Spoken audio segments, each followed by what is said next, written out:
So we were gifted this matte black bathroom faucet. Now, this bathroom faucet does come with everything you're going to need for an easy install.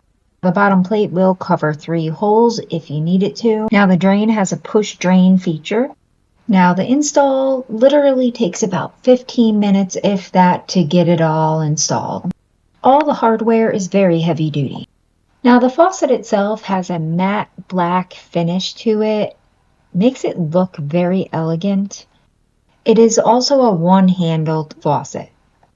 And the pull handle part of the faucet is very convenient. It also has a 360-degree swivel feature. This also comes in very handy. So not only does it have the pull-out feature and the swiveling feature, but it also gives you 2 different spraying options.